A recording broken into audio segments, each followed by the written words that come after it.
श्रीगजानन स्तोत्रम्। नमस्ते गजवक्त्राय गजानन स्वरूपिणे पराशरसुतायैव वत्सलासूनवे नमः। व्यासभ्रात्रे शुकस्यैव पितृव्याय नमो नमः। अनादिगणनाथाय स्वानन्दावासिने नमः। रजसा सृष्टिकर्ते ते सत्वतः पालकाय वै तमसा सर्वसंहर्त्रे गणेशाय नमो नमः। सुकृतेः पुरुषस्यापि रूपिणे परमात्मने बोधाकाराय वै तुभ्यं केवलाय नमो नमः। स्वसंवेद्याय देवाय योगाय गणपाय च शान्तिरूपाय तुभ्यं वै नमस्ते ब्रह्मनायक। विनायकाय वीराय गजदैत्यस्य शत्रवे मुनिमानसनिष्ठाय मुनीनां पालकाय च देवरक्षकरायैव विघ्नेशाय नमो नमः। वक्रतुण्डाय धीराय चैकदन्ताय ते नमः। त्वयायं निहतो दैत्यो गजनामा महाबलः ब्रह्माण्डे मृत्युसंहीनो महाश्चर्यं कृतं विभो। हते दैत्येऽधुना कृत्स्नं जगत्सन्तोषमेष्यति। स्वाहा स्वधायुतं पूर्णं स्वधर्मस्थं भविष्यति। एवमुक्त्वा गणाधीश सर्वे देवर्षयस्ततः प्रणम्य तूष्णीभावं ते सम्प्राप्ता विगतज्वरः। कर्णौ सम्पीड्य गणप चरणे शिरसोध्वनिः मधुरः प्रकटस्तैस्तु तेन तुष्टो गजाननः। तानुवाच मदीयाये भक्ताः परमभाविताः तैश्च नित्यं प्रकर्तव्यं भवद्भिर्नमनं यथा। तेभ्योऽहं परमप्रीतो दास्यामि मनसीप्सिताम् एतादृशं प्रियं मे च मननं नात्र संशयः। एवमुक्त्वा स तान् सर्वान् सिद्धिबुद्ध्यादिसंयुतः अन्तर्दधे। ततो देवा मनुयः स्वस्थलं ययुः। नमस्ते गजवक्त्राय गजानन स्वरूपिणे पराशरसुतायैव वत्सलासूनवे नमः। व्यासभ्रात्रे शुकस्यैव पितृव्याय नमो नमः। अनादिगणनाथाय स्वानन्दावासिने नमः। रजसा सृष्टिकर्ते ते सत्वतः पालकाय वै तमसा सर्वसंहर्त्रे गणेशाय नमो नमः। सुकृतेः पुरुषस्यापि रूपिणे परमात्मने बोधाकाराय वै तुभ्यं केवलाय नमो नमः। स्वसंवेद्याय देवाय योगाय गणपाय च शान्तिरूपाय तुभ्यं वै नमस्ते ब्रह्मनायक। विनायकाय वीराय गजदैत्यस्य शत्रवे मुनिमानसनिष्ठाय मुनीनां पालकाय च देवरक्षकरायैव विघ्नेशाय नमो नमः। वक्रतुण्डाय धीराय चैकदन्ताय ते नमः। त्वयायं निहतो दैत्यो गजनामा महाबलः। ब्रह्माण्डे मृत्युसंहीनो महाश्चर्यं कृतं विभो। हते दैत्येऽधुना कृत्स्नं जगत्सन्तोषमेष्यति। स्वाहा स्वधायुतं पूर्णं स्वधर्मस्थं भविष्यति। एवमुक्त्वा गणाधीश सर्वे देवर्षयस्ततः प्रणम्य तूष्णीभावं ते सम्प्राप्ता विगतज्वरः। कर्णौ सम्पीड्य गणप चरणे शिरसोध्वनिः। मधुरः प्रकटस्तैस्तु तेन तुष्टो गजाननः। तानुवाच मदीयाये भक्ताः परमभाविताः। तैश्च नित्यं प्रकर्तव्यं भवद्भिर्नमनं यथा। तेभ्योऽहं परमप्रीतो दास्यामि मनसीप्सिताम्। एतादृशं प्रियं मे च मननं नात्र संशयः। एवमुक्त्वा स तान् सर्वान् सिद्धिबुद्ध्यादिसंयुतः अन्तर्दधे। ततो देवा मनुयः स्वस्थलं ययुः। नमस्ते गजवक्त्राय गजाननस्वरूपिणे। पराशरसुतायैव वत्सलासूनवे नमः। व्यासभ्रात्रे शुकस्यैव पितृव्याय नमो नमः। अनादिगणनाथाय स्वानन्दावासिने नमः। रजसा सृष्टिकर्ते ते सत्त्वतः पालकाय वै। तमसा सर्वसंहर्त्रे गणेशाय नमो नमः। सुकृतेः पुरुषस्यापि रूपिणे परमात्मने बोधाकाराय वै तुभ्यं केवलाय नमो नमः। स्वसंवेद्याय देवाय योगाय गणपाय च शान्तिरूपाय तुभ्यं वै नमस्ते ब्रह्मनायक। विनायकाय वीराय गजदैत्यस्य शत्रवे मुनिमानसनिष्ठाय मुनीनां पालकाय च देवरक्षकरायैव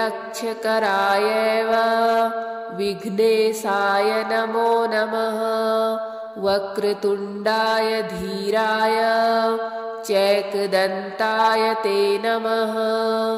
त्वयायं निहतो दैत्यो गजनामा महाबलः। ब्रह्माण्डे मृत्युसंहीनो महाश्चर्यं कृतं विभो। हते दैत्येऽधुना कृत्स्नं जगत्सन्तोषमेष्यति। स्वाहा स्वधायुतं पूर्णं स्वधर्मस्थं भविष्यति। एवमुक्त्वा गणाधीश सर्वे देवर्षयस्ततः प्रणम्य तूष्णीभावं ते सम्प्राप्ता विगतज्वरः। कर्णौ सम्पीड्य गणप चरणे शिरसोध्वनिः। मधुरः प्रकटस्तैस्तु तेन तुष्टो गजाननः। तानुवाच मदीयाये भक्ताः परमभाविताः। तैश्च नित्यं प्रकर्तव्यं भवद्भिर्नमनं यथा। तेभ्योऽहं परमप्रीतो दास्यामि मनसीप्सिताम्। एतादृशं प्रियं मे च मननं नात्र संशयः। एवमुक्त्वा स तान् सर्वान् सिद्धिबुद्ध्यादिसंयुतः अन्तर्दधे ततो देवा मनुयः स्वस्थलं ययुः। नमस्ते गजवक्त्राय गजाननस्वरूपिणे पराशरसुतायैव वत्सलासूनवे नमः। व्यासभ्रात्रे शुकस्यैव पितृव्याय नमो नमः। अनादिगणनाथाय स्वानन्दावासिने नमः। रजसा सृष्टिकर्ते ते सत्त्वतः पालकाय वै तमसा सर्वसंहर्त्रे गणेशाय नमो नमः। सुकृतेः पुरुषस्यापि रूपिणे परमात्मने बोधाकाराय वै तुभ्यं केवलाय नमो नमः। स्वसंवेद्याय देवाय योगाय गणपाय च शान्तिरूपाय तुभ्यं वै नमस्ते ब्रह्मनायक। विनायकाय वीराय गजदैत्यस्य शत्रवे मुनिमानसनिष्ठाय मुनीनां पालकाय च देवरक्षकरायैव विघ्नेशाय नमो नमः। वक्रतुण्डाय धीराय चैकदन्ताय ते नमः। त्वयायं निहतो दैत्यो गजनामा महाबलः ब्रह्माण्डे मृत्युसंहीनो महाश्चर्यं कृतं विभो। हते दैत्येऽधुना कृत्स्नं जगत्सन्तोषमेष्यति। स्वाहा स्वधायुतं पूर्णं स्वधर्मस्थं भविष्यति। एवमुक्त्वा गणाधीश सर्वे देवर्षयस्ततः प्रणम्य तूष्णीभावं ते सम्प्राप्ता विगतज्वरः। कर्णौ सम्पीड्य गणप चरणे शिरसो ध्वनिः मधुरः प्रकटस्तैस्तु तेन तुष्टो गजाननः। तानुवाच मदीयाये भक्ताः परमभाविताः तैश्च नित्यं प्रकर्तव्यं भवद्भिर्नमनं यथा। तेभ्योऽहं परमप्रीतो दास्यामि मनसीप्सिताम् एतादृशं प्रियं मे च मननं नात्र संशयः। एवमुक्त्वा स तान् सर्वान् सिद्धिबुद्ध्यादिसंयुतः अन्तर्दधे ततो देवा मनुयः स्वस्थलं ययुः। नमस्ते गजवक्त्राय गजाननस्वरूपिणे पराशरसुतायैव वत्सलासूनवे नमः। व्यासभ्रात्रे शुकस्यैव पितृव्याय नमो नमः। अनादिगणनाथाय स्वानन्दावासिने नमः। रजसा सृष्टिकर्ते ते सत्त्वतः पालकाय वै तमसा सर्वसंहर्त्रे गणेशाय नमो नमः। सुकृतेः पुरुषस्यापि रूपिणे परमात्मने बोधाकाराय वै तुभ्यं केवलाय नमो नमः। स्वसंवेद्याय देवाय योगाय गणपाय च शान्तिरूपाय तुभ्यं वै नमस्ते ब्रह्मनायक।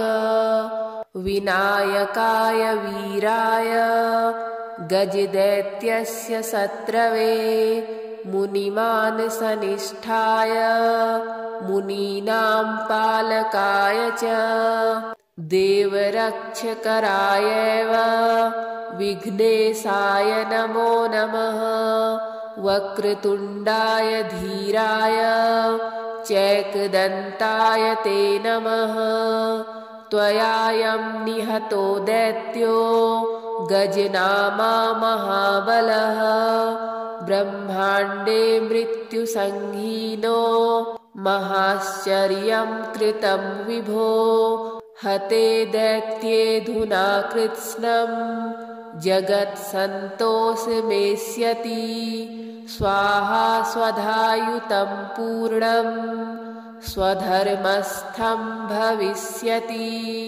एवमुक्त्वा गणाधीश सर्वे देवर्षयस्ततः प्रणम्य तूष्णीभावं ते सम्प्राप्ता विगतज्वरः। कर्णौ सम्पीड्य गणप चरणे शिरसो ध्वनिः। मधुरः प्रकृतस्तैस्तु तेन तुष्टो गजाननः। तानुवाच मदीयाये भक्ताः परमभाविताः तैश्च नित्यं प्रकर्तव्यं भवद्भिर्नमनं यथा। तेभ्योऽहं परमप्रीतो दास्यामि मनसीप्सिताम्। एतादृशं प्रियं मे च मननं नात्र संशयः। एवमुक्त्वा स तान् सर्वान् सिद्धिबुद्ध्यादिसंयुतः अन्तर्दधे। ततो देवा मनुयः स्वस्थलं ययुः। नमस्ते गजवक्त्राय गजाननस्वरूपिणे पराशरसुतायैव वत्सलासूनवे नमः। व्यासभ्रात्रे शुकस्यैव पितृव्याय नमो नमः। अनादिगणनाथाय स्वानन्दावासिने नमः। रजसा सृष्टिकर्ते ते सत्त्वतः पालकाय वै तमसा सर्वसंहर्त्रे गणेशाय नमो नमः।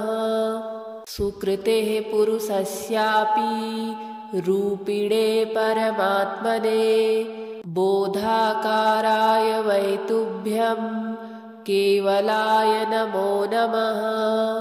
स्वसंवेद्याय देवाय योगाय गणपाय च शान्तिरूपाय तुभ्यं वै नमस्ते ब्रह्मनायक। विनायकाय वीराय गजदैत्यस्य शत्रवे मुनिमानसनिष्ठाय मुनीनां पालकाय च देवरक्षकरायैव विघ्नेशाय नमो नमः। वक्रतुण्डाय धीराय चैकदन्ताय ते नमः। त्वयायं निहतो दैत्यो गजनामा महाबलः ब्रह्माण्डे मृत्युसंहीनो महाश्चर्यं कृतं विभो। हते दैत्येऽधुना कृत्स्नं जगत्सन्तोषमेष्यति। स्वाहा स्वधायुतं पूर्णं स्वधर्मस्थं भविष्यति। एवमुक्त्वा गणाधीश सर्वे देवर्षयस्ततः प्रणम्य तूष्णीभावं ते सम्प्राप्ता विगतज्वरः। कर्णौ सम्पीड्य गणप चरणे शिरसो ध्वनिः। मधुरः प्रकृतस्तैस्तु तेन तुष्टो गजाननः। तानुवाच मदीयाये भक्ताः परमभाविताः तैश्च नित्यं प्रकर्तव्यं भवद्भिर्नमनं यथा तेभ्योऽहं परमप्रीतो दास्यामि मनसीप्सिताम् एतादृशं प्रियं मे च मननं नात्र संशयः एवमुक्त्वा स तान् सर्वान् सिद्धिबुद्ध्यादिसंयुतः अन्तर्दधे ततो देवा मनुयः स्वस्थलं ययुः नमस्ते गजवक्त्राय गजाननस्वरूपिणे पराशरसुतायैव वत्सलासूनवे नमः व्यासभ्रात्रे शुकस्यैव पितृव्याय नमो नमः अनादिगणनाथाय स्वानन्दावासिने नमः रजसा सृष्टिकर्ते ते सत्वतः पालकाय वै तमसा सर्वसंहर्त्रे गणेशाय नमो नमः सुकृतेः पुरुषस्यापि रूपिणे परमात्मने बोधाकाराय वै तुभ्यं केवलाय नमो नमः स्वसंवेद्याय देवाय योगाय गणपाय च शान्तिरूपाय तुभ्यं वै नमस्ते ब्रह्मनायक विनायकाय वीराय गजदैत्यस्य शत्रवे मुनिमानसनिष्ठाय मुनीनां पालकाय च देवरक्षकरायैव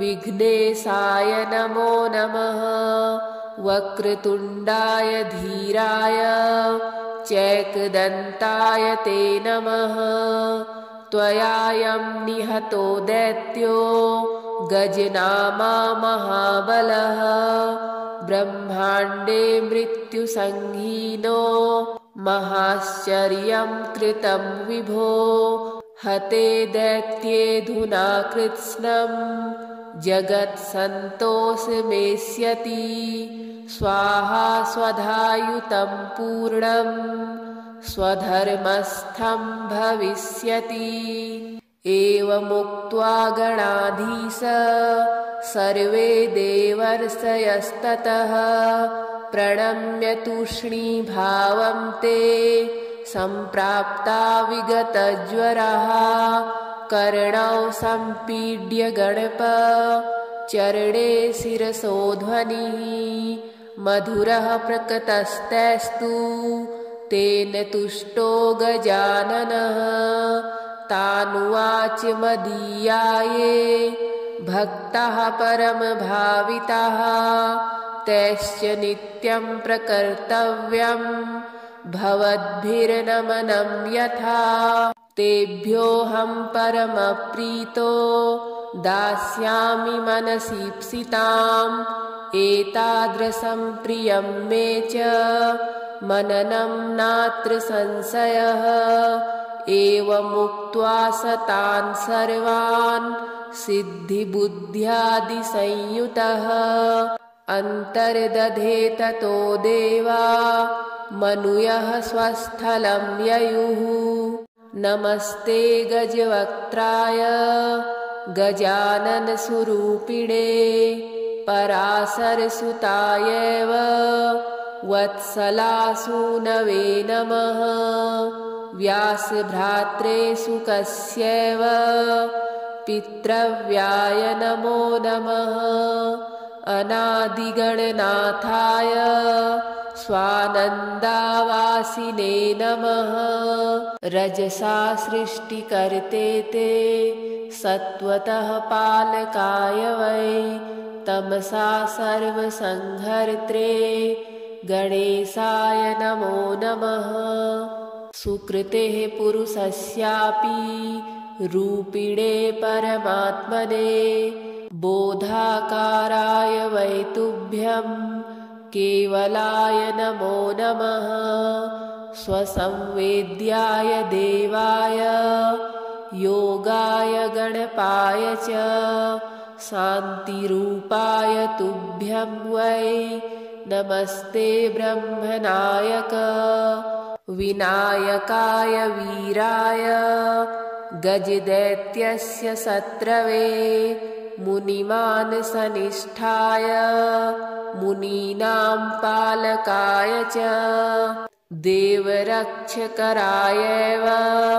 विघ्नेशाय नमो नमः वक्रतुण्डाय धीराय चैकदन्ताय ते नमः त्वयायं निहतो दैत्यो गजनामा महाबलः ब्रह्माण्डे मृत्युसंहीनो महाश्चर्यं कृतं विभो हते दैत्येऽधुना कृत्स्नं जगत्सन्तोषमेष्यति स्वाहा स्वधायुतं पूर्णं स्वधर्मस्थं भविष्यति एवमुक्त्वा गणाधीश सर्वे देवर्षयस्ततः प्रणम्य तूष्णीभावं ते सम्प्राप्ता विगतज्वरः कर्णौ सम्पीड्य गणप चरणे शिरसोध्वनिः मधुरः प्रकटस्तैस्तु तेन तुष्टो गजाननः तानुवाच मदीयाये भक्ताः परमभाविताः तैश्च नित्यं प्रकर्तव्यं भवद्भिर्नमनं यथा तेभ्योऽहं परमप्रीतो दास्यामि मनसीप्सिताम् एतादृशं प्रियं मे च मननं नात्र संशयः एवमुक्त्वा स तान् सर्वान् सिद्धिबुद्ध्यादिसंयुतः अन्तर्दधे ततो देवा मनुयः स्वस्थलं ययुः।